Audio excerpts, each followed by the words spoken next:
Sahabat-sahabat Kristus, salam jumpa dalam acara Sabtu Sarapan bersama Tuhan. Adapun menu sarapan hari ini diambil dari Yohanes pasal 20 ayat 11a. Tetapi Maria berdiri dekat kubur itu dan menangis. Markus dalam Injilnya menyatakan bahwa setelah Tuhan Yesus Kristus bangkit pagi-pagi pada hari pertama minggu itu, ia mula-mula menampakkan dirinya kepada Maria Magdalena, yang daripadanya Tuhan Yesus Kristus pernah mengusir 7 setan. Markus pasal 16 ayat 9. Nah, peristiwa tersebut kemudian dikisahkan secara lebih detail hanya oleh Yohanes dalam Injilnya. Yohanes pasal 20 ayat 11 sampai 18. Yohanes mengawali kisahnya dengan catatan sebagai berikut. Tetapi Maria berdiri dekat kubur itu dan menangis. Yohanes 20 ayat 11a.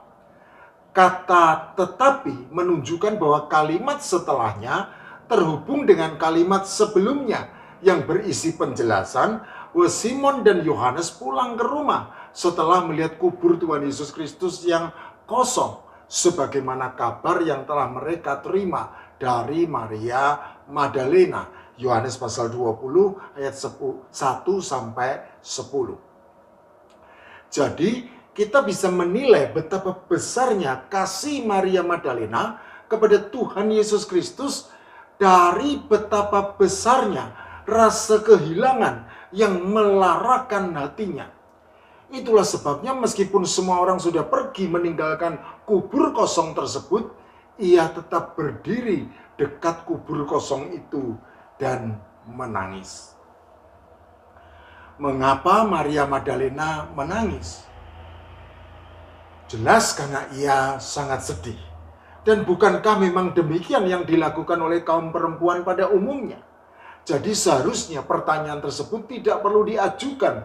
Toh jawabannya pasti di sekitar itu juga.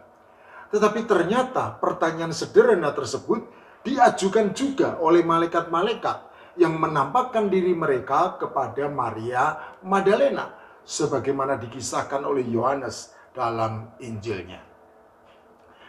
Tetapi Maria berdiri dekat kubur itu dan menangis. Sambil menangis, ia menjenguk ke dalam kubur itu, dan tampaklah olehnya 2 orang malaikat berpakaian putih, yang seorang duduk di sebelah kepala dan yang lain di sebelah kaki, di tempat mayat Yesus terbaring. Kata malaikat-malaikat itu kepadanya, "Ibu, mengapa engkau menangis?" Jawab Maria kepada mereka, "Tuhanku telah diambil orang dan aku tidak tahu di mana ia diletakkan." Yohanes pasal 20 ayat 11 sampai 13. Berdasarkan jawaban dari Maria Magdalena, dapatlah ditarik kesimpulan bahwa ia menangis karena mengira mayat Tuhan Yesus Kristus telah diambil orang dan tidak diketahui keberadaannya. Jadi Maria Magdalena menangis bukan hanya karena ia merasa sedih atas kematian Tuhan Yesus Kristus, melainkan lebih daripada itu karena mayat gurunya yang sangat dikasihinya tersebut telah diambil orang, sehingga ia tidak bisa memberikan penghormatan terakhir untuk merempah-rempahi dan meminyaki dengan mur. Mengapa Maria Magdalena menangisi kubur kosong? Tentu saja tidak mudah untuk menjawab pertanyaan teologis ini. Tetapi setidaknya dapat dipastikan bahwa tindakannya itu menunjukkan betapa kecilnya iman percayanya kepada Tuhan Yesus Kristus. Bagaimana tidak? Ya, memang haruslah diakui bahwa kasih Maria Magdalena kepada Tuhan Yesus Kristus begitu besar. Tetapi di sisi lainnya justru menunjukkan betapa kecil iman percayanya. Karena apabila ia ingat dan percaya akan apa yang dahulu sering ia dengar, bahwa Tuhan Yesus Kristus harus menanggung banyak penderitaan, lalu dibunuh dan dibangkitkan pada hari ketiga. Matius pasal 16 ayat 21, pasal 17 ayat 23, pasal 20 ayat 19. Lukas pasal 9 ayat 22, dan pasal 18 ayat 33. Maka tentu ia tidak perlu menyiapkan rempah-rempah dan minyak mur yang mahal harganya, karena pada hari ketiga Tuhan Yesus Kristus akan bangkit.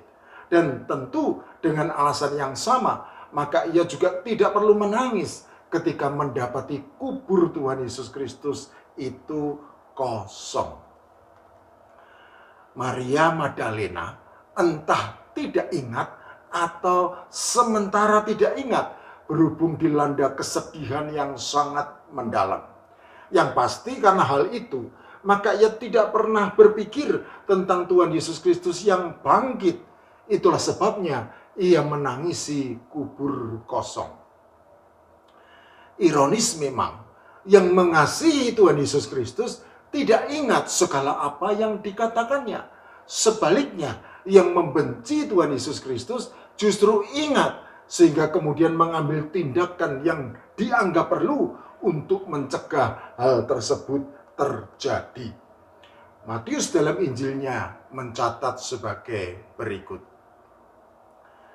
Keesokan harinya, yaitu sesudah hari persiapan, datanglah imam-imam kepala dan orang-orang Farisi bersama-sama menghadap Pilatus. Dan mereka berkata, "Tuan, kami ingat bahwa si penyesat itu sewaktu hidupnya berkata, 'Sesudah 3 hari aku akan bangkit.' Karena itu perintahkanlah untuk menjaga kubur itu sampai hari yang ketiga. Jikalau tidak, murid-muridnya mungkin datang untuk mencuri dia, lalu mengatakan kepada rakyat, 'Ia telah bangkit dari antara orang mati.' Sehingga penyesatan yang terakhir akan lebih buruk akibatnya daripada yang pertama." Kata Pilatus kepada mereka, "Ini penjaga-penjaga bagimu. Pergi dan jagalah kubur itu sebaik-baiknya." Maka pergilah mereka, dan dengan bantuan penjaga-penjaga itu, mereka memeterai kubur itu dan menjaganya. Matius pasal 27 ayat 62 sampai 66. Kubur kosong memang tidak membuktikan bahwa Tuhan Yesus Kristus sudah bangkit. Tetapi setidaknya hal tersebut bisa menjadi data tambahan yang menguatkan. Sebab apabila mayatnya masih berada dalam kubur, maka sudah pasti klaim tentang kebangkitannya tidak mungkin diajukan. Itulah sebabnya Lukas dalam Injilnya mencatat pertanyaan retoris dari malaikat-malaikat kepada Maria Magdalena dan perempuan-perempuan lainnya sebagai berikut. "Mengapa kamu mencari dia yang hidup di antara orang mati? Ia tidak ada di sini. Ia telah bangkit." Lukas pasal 24 ayat 5 dan 6a. Mengapa Maria Magdalena menangisi kubur kosong? Tentu saja meskipun hal itu menunjukkan betapa kecil iman percayanya, namun tetap tidak dapat dipungkiri bahwa hal itu juga jelas-jelas menunjukkan betapa besar kasihnya. Itulah sebabnya maka secara khusus Tuhan Yesus Kristus menampakkan dirinya kepada Maria Magdalena sebagaimana dikisahkan oleh Yohanes dalam Injilnya. Sesudah berkata demikian, ia menoleh ke belakang dan melihat Yesus berdiri di situ. Tetapi ia tidak tahu bahwa itu adalah Yesus. Kata Yesus kepadanya, "Ibu, mengapa engkau menangis? Siapakah yang engkau cari?" Maria menyangka orang itu adalah penunggu taman, lalu berkata kepadanya, "Tuan, jikalau Tuan yang mengambil dia, katakanlah kepadaku, di mana Tuan meletakkan dia, supaya aku dapat mengambilnya." Kata Yesus kepadanya, "Maria." Maria berpaling dan berkata kepadanya dalam bahasa Ibrani, "Rabuni," artinya guru. Kata Yesus kepadanya, "Janganlah engkau memegang aku, sebab aku belum pergi kepada Bapa. Tetapi pergilah kepada saudara-saudaraku dan katakanlah kepada mereka bahwa sekarang aku akan pergi kepada Bapakku dan Bapamu, kepada Allahku dan Allahmu." Yohanes pasal 20 ayat 14 sampai 17. Sahabat-sahabat Kristus, nyatalah bahwa Tuhan Yesus Kristus begitu mengasihi orang yang mengasihi dirinya. Itulah sebabnya, meski untuk sementara iman percaya Maria Magdalena tertutup oleh rasa dukanya yang mendalam karena kematian Rabuni atau guru yang sangat dikasihinya, tetapi Tuhan Yesus Kristus bersedia menampakkan dirinya, hadir dalam kedukaannya, dan menghapus segala air matanya. Kebangkitan Tuhan Yesus Kristus bukan hanya nyata, melainkan juga memberi dampak nyata bagi kebangkitan iman percaya orang yang mengasihinya. Itulah sebabnya Maria Magdalena lalu pergi dan berkata kepada murid-murid, "Aku telah melihat Tuhan." Yohanes pasal 20 ayat 18. Amin.